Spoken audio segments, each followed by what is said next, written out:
Welcome back guys, स्वागत है तुम्हारा डे 29 में। और आज हम सीखने वाले हैं कुछ ज्योमेट्री नोड के अंदर। मुझे ज्योमेट्री नोड पर्सनली इतना नहीं आता है, लेकिन मैं अभी शुरुआत की है, शायद 10 या 15 दिन हुए होंगे।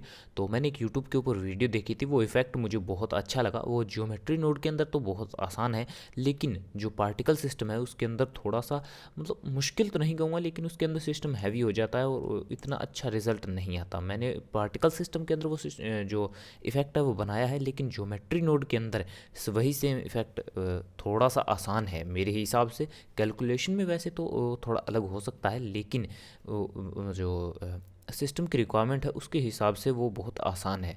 तो वही आज हम बनाने वाले हैं। जो मैंने बंदे की वीडियो देखकर इफ़ेक्ट क्रिएट किया है, उस बंदे की वीडियो का लिंक डिस्क्रिप्शन के अंदर है, तो उसके चैनल के अंदर जाकर तुम उसके और ट्यूटोरियल देख सकते हो। अभी हमारे ट्यूटोरियल को शुरुआत करते हैं। सबसे पहले तो शिफ्ट ए और हम एक यूवी स्फीयर को ऐड करेंगे।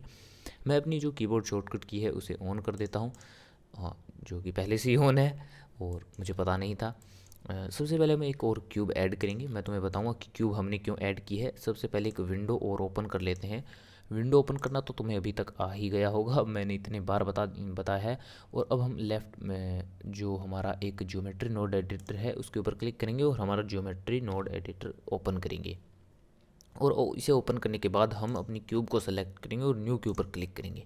हमने क्यूब इसलिए सेलेक्ट की थी क्योंकि अगर हमें जो स्फीयर है उसे सेलेक्ट करता तो वो गायब हो जाता। वो भी अब तुम देख सकते हो कि जो हमारा क्यूब है उसके ऊपर जब हमने न्यू के ऊपर क्लिक किया तो हमारे पास दो नोड हैं वो आ गए हैं। एक है ग्रुप इनपुट और एक है ग्रुप आउटपुट।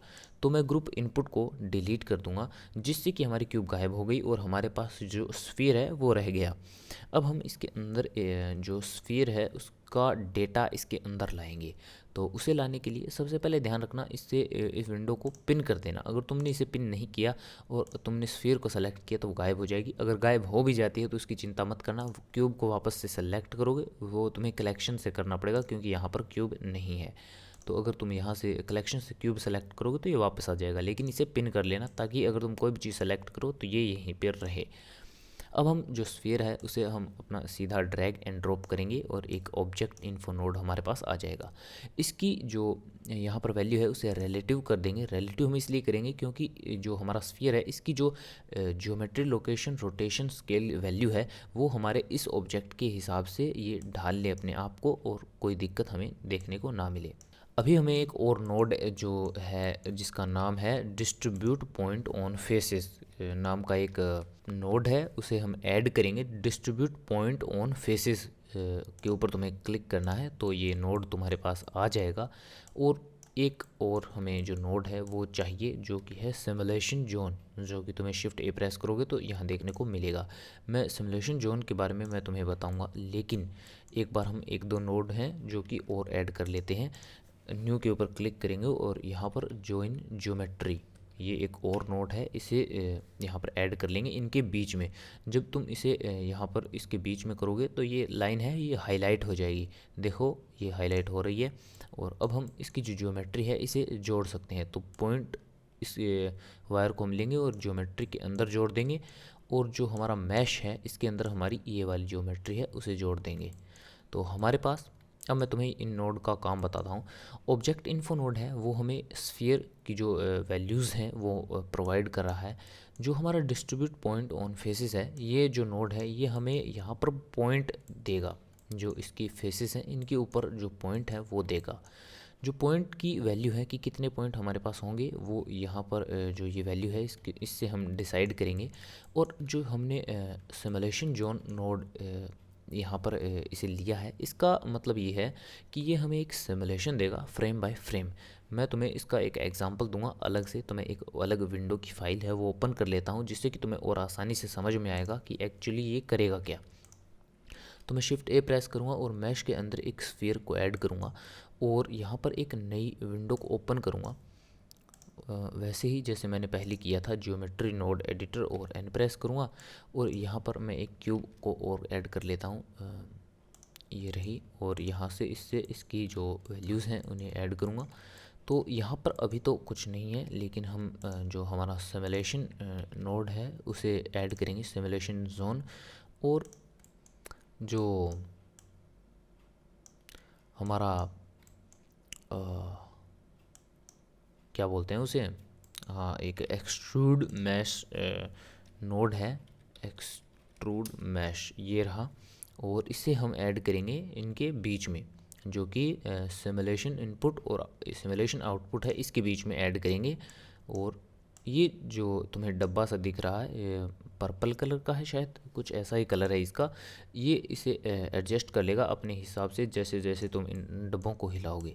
लेकिन ये अभी हमारा मुद्दा नहीं है, हमें इसे एक्सट्रूड करना है। एक्सट्रूड का तो मतलब तुम समझ ही गए होगे। एक्सट्रूड का मतलब है जो हम टैब दबाकर जो फेसेस हैं हमारे, या फेसेस मान लो या वर्टिसेस मान लो, उन्हें हम एक्सट्रूड करते हैं। वो एडिट मोड के अंदर जाकर ई प्रेस करेंगे तो ये एक्सट्रूड ऐसे होता है। लेकिन हमें ऐसे एक्सट्रूड नहीं करना है। मैं टैब दबाऊंगा और जो हमारा ज्योमेट्री नोड के अंदर है उसके लिए एक एक्सट्रूड नाम, मैश नाम का एक जो नोड है वो आता है। अब हम इसे रैंडमली एक्सट्रूड करेंगे तो उसके लिए मैं एक जो अलग नोड है रैंडम वैल्यू, तो इसे ऐड कर लेता हूँ। ये हमें रैंडम वैल्यू देगा जो हम इसके अंदर ऐड करेंगे। और ये इसके जो एक्सट्रूड है इसे रैंडमली जो है उसे वैल्यू देगा। तो ये रैंडमली जो है एक्सट्रूड कर देगा पॉइंट्स को। तो ये जो सिमुलेशन जोन है ये काम क्या करता है, इसका काम है कि जो भी वैल्यू होगी ये इसे फ्रेम बाय फ्रेम बढ़ाता चला जाएगा, जो कि मैं तुम्हें अभी दिखाता हूँ। जो हमारा फ्लोट है इसे मैं वेक्टर के ऊपर कर देता हूँ, वेक्टर नहीं, इंटीजर नहीं, बुलियन, हाँ बुलियन, बुलियन के ऊपर करेंगे। और जो ये वैल्यू है इसे सिलेक्शन के ऊपर। अब ये जो रैंडम वैल्यू है ये हमें एक वैल्यू देगा। वैल्यू कोई भी हो सकती है, रैंडम है मतलब कोई भी वैल्यू। और जो एक्सट्रूड मैश है ये हमें एक्सट्रूड कर कर देगा फेसेस को। और जो ज्योमेट्री नोड है हम इसे यहाँ पर, और जो ये आउटपुट वाला है इसे हम यहाँ पर। तो अब ये रैंडमली जो इसके फेसेस हैं इन्हें एक्सट्रूड करेगा। स्फीयर, मैं ये स्फीयर के अंदर करता तो ये ज़्यादा आसान होता, मैंने क्यूब ले ही ली। मुझे इसके जो ग्रुप आउट इनपुट था इसे डिलीट नहीं करना था, मैंने गलती से ऐड कर लिया। तो मैं एक बार इसे स्फीयर के अंदर करता हूँ, तो क्योंकि स्फीयर के अंदर जो फेसेस हैं वो बहुत ज़्यादा हैं तो तुम्हें क्लियर समझ में आएगा। इसके अंदर 4 ही फेसेस हैं, हमने इसे एक्सट्रूड किया नहीं है। या तो मैं इसे एक्सट्रूड कर लूँ, खैर छोड़ो, मैं इस स्फीयर के अंदर ये जितना भी है वो डेटा स्फीयर के अंदर लेकर आता हूँ। तो हम यहाँ से इसे डिलीट करेंगे और जो हमारा स्फीयर है उसे सेलेक्ट करेंगे, क्यूब को एक बार हाइड करेंगे। और यहाँ पर जो पिछले वाला डेटा था वो नहीं आएगा ऐसे। यार शेडर एडिटर कितना कमाल है, हमें न्यू पे नया ही क्रिएट करना पड़ेगा, मजबूरी है, क्या कर सकते हैं। आओ, कमाल की बात है, ये आ गया। चलो, हमारी क्यूब है उसे हम एक बार हाइड कर देते हैं, अब हमें ज़रूरत नहीं है। जो हमारा जो नोड का स्ट्रक्चर था वो हमारे पास आ चुका है और ये हमारे पास एक क्यूब है। अब जो इसकी वैल्यू है हम इसे बढ़ाएंगे तो ये सारे के सारे जितने भी पॉइंट थे उन्हें जो कि एक्सट्रूड कर देगा। लेकिन अगर हम इसे कम करेंगे तो ये रैंडमली कुछ जो फेसेस हैं उन्हें चुनेगा और एक्सट्रूड कर देगा। लेकिन अब इसके अंदर सिमुलेशन जोन का मतलब क्या है। अब सिमुलेशन जोन एक लूप की तरह काम करता है और जो फ्रेम बाय फ्रेम है ये सेम लूप चलाता है और इन्हें ऐड करते जाएगा। अब अगर मैं तुम्हें अपनी जो एनिमेशन है उसे जो ऑन करूं तो अगर तुम देखोगे तो ये इसे ऐसे एक्सट्रूड कर देगा और फ्रेम बाय फ्रेम करता ही जाएगा, जो कि एक लूप की तरह काम करेगा। मैं इसे रोक देता हूँ, ये बहुत ज़्यादा हैवी हो रहा है और ये सेम काम करेगा। अब ये हमारे काम कब आएगा, जब हम उसके अंदर कुछ पॉइंट ऐड करेंगे तो ये उसे बार बार ऐड करता जाएगा, जिससे कि हमें एक फायर की जो लुक है वो मिलेगी और वही सेम लुक है जो हमें चाहिए। अब अगर ये बार बार ऐड करेगा तो जो हमारे पॉइंट हैं उन्हें हम एक जो वैल्यू है वो दे देंगे, जो कि कुछ भी हो सकती है, 1000, 2000, 3000, और वो उन्हें बार बार ऐड करता जाएगा, जिससे कि जो पॉइंट हैं वो ऐड होंगे और एक पार्टिकल सिस्टम के अंदर जो वो नंबर है जैसे हम देते हैं वैसे ही वो उन्हें ऐड करता जाएगा। आई होप तुम समझ गए होगे, अगर नहीं समझे तो कमेंट में बता देना, मैं दोबारा से बता दूंगा। मुझे पता है यार ये बहुत कंफ्यूजिंग है और मुझे भी बहुत ज़्यादा लगा था, पहले पहले, अब तो इतना नहीं लग रहा। मैं इसे डिलीट कर देता हूँ और जो हमारा पहले वाला जो ग्रुप था उसके अंदर हम आ जाते हैं। अब जो हमारा ग्रुप है उसके ऊपर वापस आ जाते हैं। जो तुम्हारा नोड था उसे कनेक्ट कर लेना ज्योमेट्री से, और ये मैं तुम्हें प्रोजेक्ट है जो डिस्क्रिप्शन के अंदर दे दूँगा, तो जाकर इसे डाउनलोड कर लेना। और अब हम चलते हैं हमारे बाकी के प्रोजेक्ट के ऊपर। अब अगर मैं अपनी एनिमेशन को प्ले करूँगा तो तुम्हें दिख रहा है कि ये सिर्फ उन्हें ऐड कर रहा है और ज़्यादा जो पॉइंट है उन्हें ऐड नहीं कर रहा है, बस कुछ गिने चुने पॉइंट को ऐड कर रहा है। लेकिन हमें इतने ही पॉइंट नहीं चाहिए, हमें एक पॉइंट का फ़्लो चाहिए, और फ्लो के लिए हमें एक नोड है उसको ऐड करेंगे। वो फ्लो के लिए नहीं है, मैं तुम्हें एग्जैक्ट बताता हूँ कि वो काम क्या करता है। सीन टाइम, सीन टाइम के अंदर हमारे पास दो वैल्यूज़ हैं, एक तो है सेकंड के लिए और एक है फ्रेम के लिए। सेकंड के लिए यानी कि ये पर सेकंड जो है उस वैल्यू को बदलेगा, और फ्रेम यानी कि पर फ्रेम। तो हम जो फ्रेम वाली वैल्यू है उसे हम सीड यानी कि उसकी लोकेशन के ऊपर लगा देंगे, जिससे कि ये जो पॉइंट ऐड हो रहे हैं इसकी लोकेशन बदलती रहेगी और हमें ये पॉइंट ऐड होते दिखाई देंगे। तो और एक चीज़ का ध्यान रखना, ये जो सिमुलेशन नोड है ये जो काम करता है वो पिछले फ्रेम से काम करता है, यानी पिछले फ्रेम से जो वैल्यू मिली है उसके हिसाब से काम करता है। तो हमें इसे वापस से स्टार्ट करने के लिए, जब भी हम इसके अंदर कोई भी चेंजेस करेंगे तो उसे वापस से स्टार्ट करने के लिए हमें जो हमारी एनिमेशन है उसे ज़ीरो से प्ले करना पड़ेगा। तो ज़ीरो से मैं जैसे ही प्ले करूँगा तो तुम्हें दिख रहा है ये बहुत सारे जो पॉइंट हैं उन्हें ऐड कर रहा है बार बार बार बार एक लूप की तरह। तो वापस से हम अपनी ज़ीरो पोजीशन के ऊपर चलते हैं और अब हम इन पॉइंट को एक विस्फोट की तरह बाहर की तरफ फैलाएंगे। उन्हें फैलाने के लिए हम नॉर्मल्स का इस्तेमाल करेंगे। तो सबसे पहले एक नोड है जो कि स्टोर नेम्ड एट्रीब्यूट, ये एक नोड है, इसे हम ऑब्जेक्ट इन्फो के बीच में यहाँ पर छोड़ देंगे, इसे जोड़ देंगे मतलब। और ये काम क्या करेगा, यहाँ से हम एक वैल्यू लेंगे नॉर्मल। नॉर्मल्स हमारे पास जो वैल्यूज़ हैं जो कि हमारे हर ऑब्जेक्ट के अंदर होती हैं, जो कि हर तरफ फैली होती हैं, जिस तरफ उस जो फेस या वर्टिसेस है उसका मुंह होता है। तो मैं अगर टैप प्रेस करूँ और एडिट मोड के अंदर अगर हम जाएंगे तो यहाँ पर एक ऑप्शन है मैश एडिट मोड, उसके एरो का निशान है, वहाँ पर तुम्हें नीचे नॉर्मल्स के ऑप्शन मिलेंगे। तो अगर मैं उनमें से किसी के ऊपर क्लिक करता हूँ तो तुम्हें दिख रहा है हमारे पास कुछ लाइंस हैं, और उन लाइन की तरफ ही जो हमारे ऑब्जेक्ट हैं वो मतलब एक ब्लास्ट की तरह फेंके जाएंगे, जिससे कि हमें वो जो इफ़ेक्ट है वो मिलेगा और उसे हम बाद में कंट्रोल करेंगे। तो उसी लिए हमें नॉर्मल्स की वैल्यू है वो चाहिए।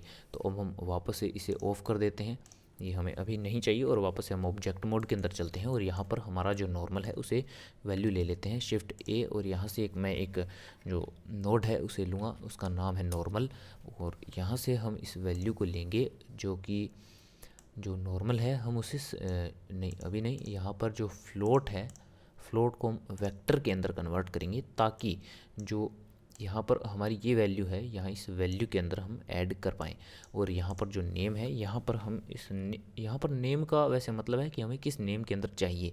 यहाँ अगर मैं नॉर्मल लिखूँ या कोई भी चीज़ लिखूँ तो उसका कोई मतलब नहीं है, बस तुम्हें याद रहना चाहिए।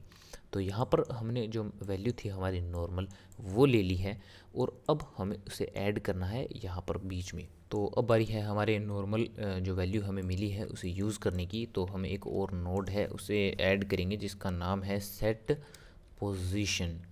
तो ये रहा, और इसे हम यहाँ पर बीच में ऐड करेंगे।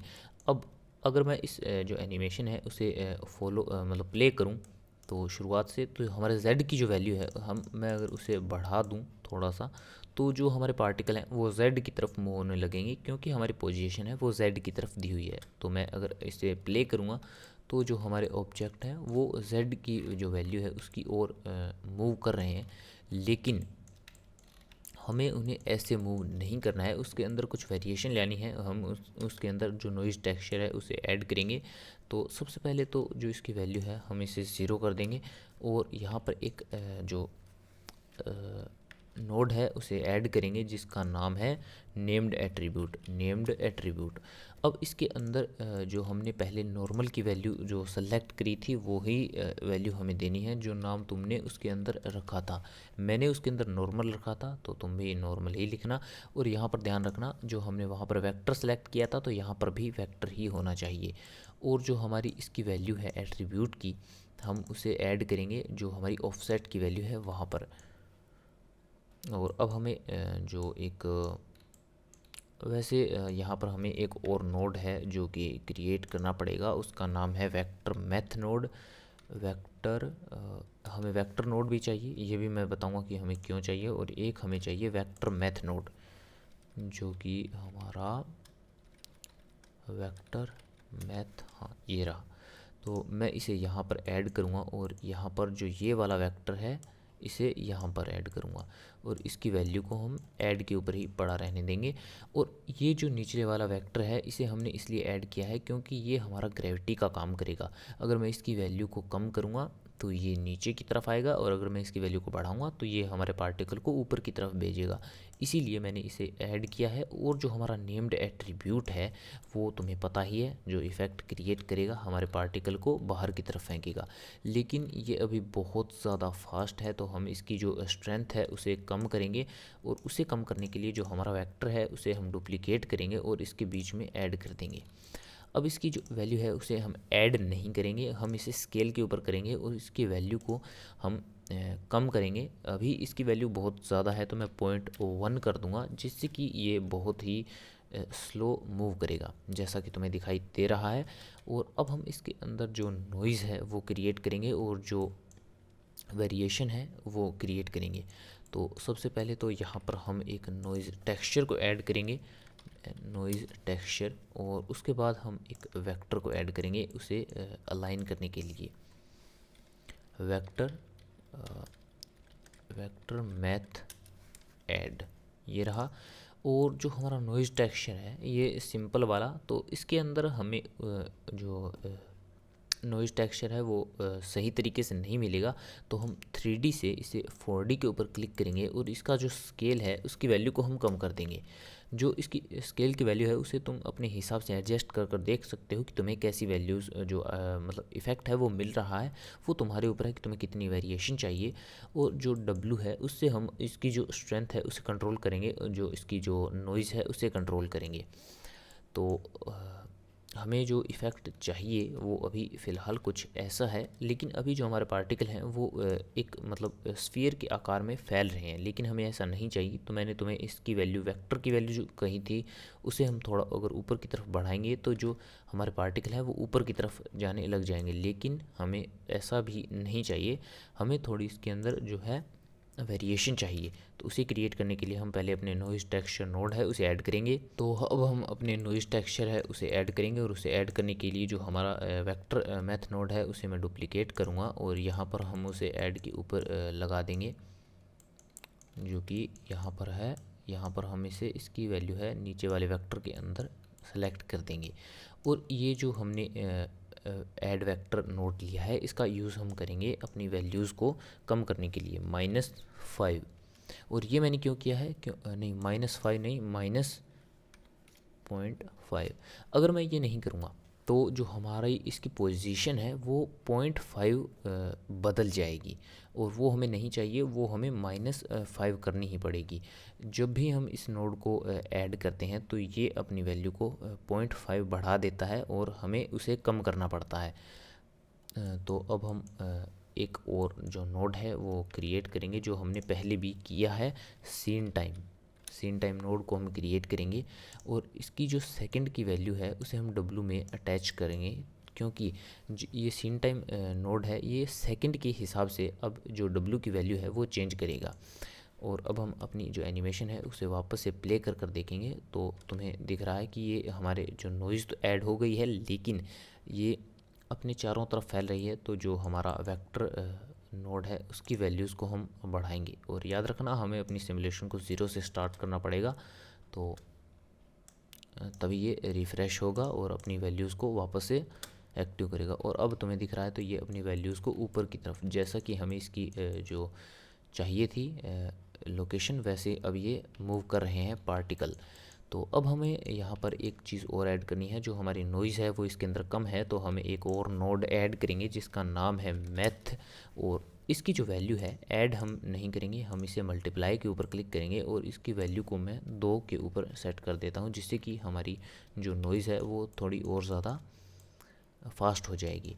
और अब हमें नॉइज़ की जो स्ट्रेंथ है उसे कंट्रोल करने के लिए जो स्केल नोड है मैं उसे ही डुप्लीकेट करूँगा और यहाँ पर रख दूँगा। और इसकी जो वैल्यू है मैं इसे भी इंक्रीज़ करूँगा, जिससे कि इसके अंदर जो कि पावर है इसकी जो बढ़ जाएगी। और अब ये कुछ जो फायर का लुक है वो दे रहा है। इतना काम हमारा हो चुका है और अब हमारा जो मेन काम है वो है ये पार्टिकल डिलीट भी तो होने चाहिए एक सर्टेन पॉइंट के बाद, जो कि ये नहीं हो रहे हैं। तो हम इनके अंदर जो वैल्यू है वो ऐड करेंगे। तो मैं इसे एनिमेशन को अभी रोक देता हूँ और एक जो अलग नोड है वो क्रिएट करूँगा जो कि है मैथ। और इस बार हम इसकी वैल्यू को ऐड के ऊपर ही सेट करेंगे और ये हमें एक वैल्यू देगा। हम इसे एक वैल्यू देंगे, इसकी वैल्यू को हम यहाँ पर सेट करेंगे। तो हमें हमारी ऐड की जो वैल्यू है वो तो मिल चुकी है, लेकिन अब हमें इसे ऐड करने के लिए जो हमारा वैल्यू है उसे ऐड करने के लिए एक और जो नोड है उसे ऐड करना होगा, जो कि है कैप्चर एट्रीब्यूट। और जो एट्रीब्यूट की वैल्यू है हम उसे ऐड करेंगे यहाँ से। यहाँ पर हमने इसे ऐड कर दिया और इससे हम एक कर देंगे। हमें एक जो वैल्यू है वो ऐड करनी है हर बार, क्योंकि मैंने तुम्हें बताया था कि ये एक सिमुलेशन नोड है और ये एक लूप की तरह कार्य करता है। तो ये हर बार जो वैल्यू है हर एक पॉइंट में जो बार बार एक की वैल्यू है वो ऐड करता जाएगा, जिससे कि पहले फ्रेम में जो पॉइंट ऊपर की तरफ जाएगा उसकी जो उम्र है वो 1 साल होगी, दूसरे में 2 साल, तीसरे में 3 साल। उसे 1 दिन ले लो, 2 दिन ले लो या साल ले लो, तुम्हारे ऊपर है वो, लेकिन ये ऐसे ही ऐड करेगा। और अभी ये लूप कंप्लीट नहीं हुआ है, तो ध्यान रखना जो हमारी यहाँ पर एक और वैल्यू ऐड हुई है, इस वैल्यू को हमें यहाँ पर जो कैप्चर एट्रीब्यूट की है जो वैल्यू है उसके साथ अटैच करना होगा, जिससे कि अब ये एक लूप बन चुका है। यहाँ से जो वैल्यू है वो यहाँ पास होगी और वापस से यहाँ से यहाँ, यहाँ से यहाँ, यहाँ से यहाँ। तो ये एक लूप बन गया है और अब हमें जो हमारे पॉइंट हैं उन्हें डिलीट भी करने हैं। तो यहाँ पर मैं एक और नोड है जिसे डिलीट ज्योमेट्री नोड कहते हैं वो ऐड करूँगा। और जो हमारा एक मैथ नोड है मैं उसे क्रिएट करूँगा, MATH मैथ। और मैथ नोड को हमने इसलिए क्रिएट किया है क्योंकि हम यहाँ जो ऐड है, ऐड से वैल्यू करेंगे ग्रेटर देन, यानी कि हम यहाँ पर एक वैल्यू देंगे, उस वैल्यू से अगर वो बड़ा है तो वो डिलीट हो जाए। मैंने कहा था ना ये ज्योमेट्री नोड थोड़े से कन्फ्यूजिंग हैं तो तुम्हें लग सकते हैं, लेकिन घबराने की ज़रूरत नहीं है। यहाँ पर हमें एक और नोड है जिसे क्रिएट करेंगे, उसका नाम है रैंडम, यानी कि रैंडम वैल्यू। हम उसे दो चीज़ों के बीच यानी कि कितनी मिनिमम होनी चाहिए, तो मिनिमम उसकी एज 5 होनी चाहिए और जो मैक्सिमम है वो 20 होनी चाहिए। हमें इतनी ही जो है रैंडम वो चाहिए। और जो हमारे नीचे वाला पॉइंट था उसे मैंने एक रैंडम वैल्यू दे दी है। अब जो हमारा एट्रीब्यूट है उसकी जो वैल्यू है मैं ऊपर वाले पॉइंट में सेलेक्ट कर देता हूँ और यहाँ पर जो इसकी वैल्यू है उसे मैं सिलेक्शन के ऊपर क्रिएट कर देता हूँ। अब ये एक लूप बन गया है। यहाँ से ये एज पता करेगा कि उस जो पॉइंट है उसकी एज कितनी है, और यहाँ पर अगर ये वो एज उससे बड़ी हुई यानी कि ग्रेटर देन हुई तो उसे डिलीट कर देगा, डिलीट ज्योमेट्री नोड की मदद से।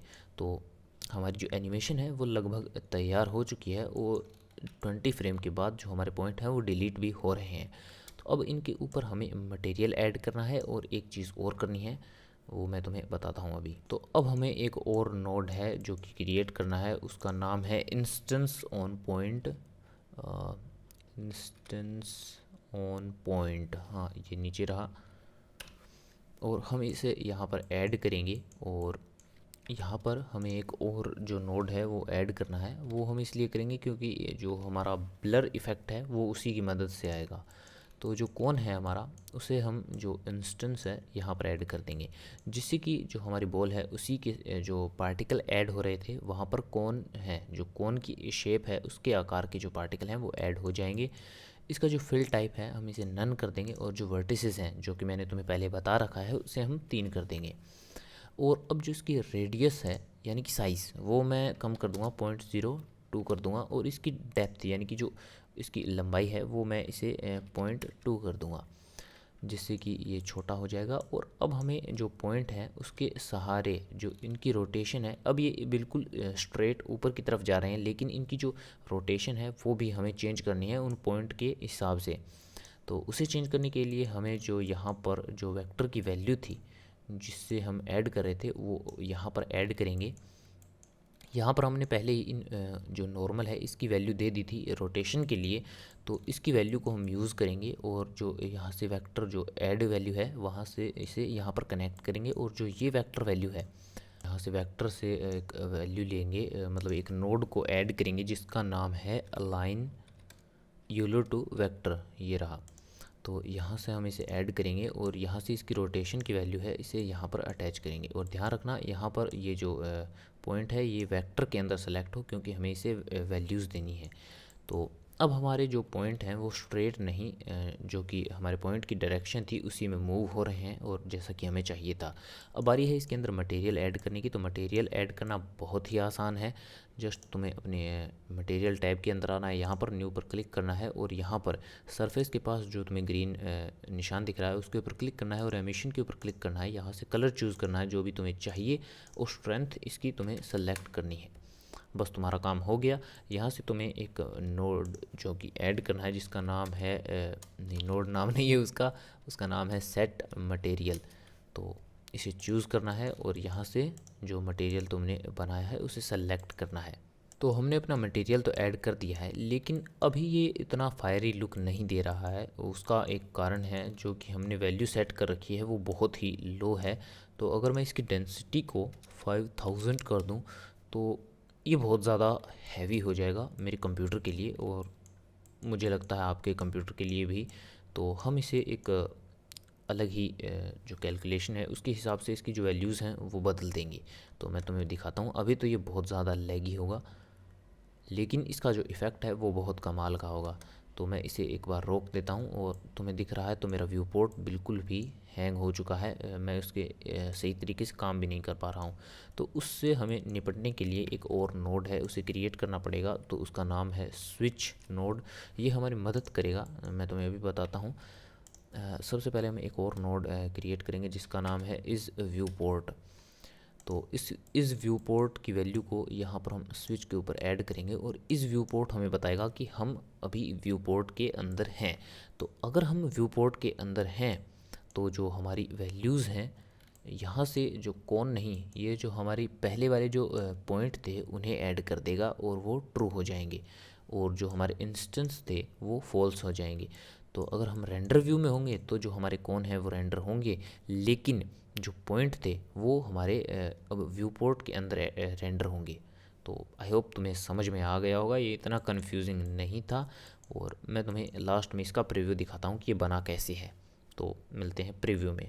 तो गाइस जो मैंने पहली वैल्यूज़ ऐड की थी मैं तुम्हें वो दिखा देता हूँ, क्योंकि अभी मेरा जो ब्लेंडर है वो नॉट रिस्पॉन्डिंग आ रहा है और मुझे लग रहा है कि ये क्रैश होने की प्लानिंग कर रहा है।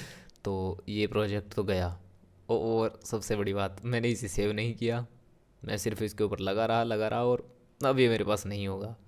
तो जो मैंने पहले क्रिएट किया था मैं तुम्हें वो दिखा देता हूँ और मैं तुम्हें ये प्रोजेक्ट दे दूँगा, तो तुम इसे डाउनलोड कर लेना डिस्क्रिप्शन से। तो जो फाइनल में हमारे पास रेंडर आया है वो ये है। और मिलते हैं अगली वीडियो में, जाके डाउनलोड कर लेना फाइल अगर तुम्हें चाहिए तो।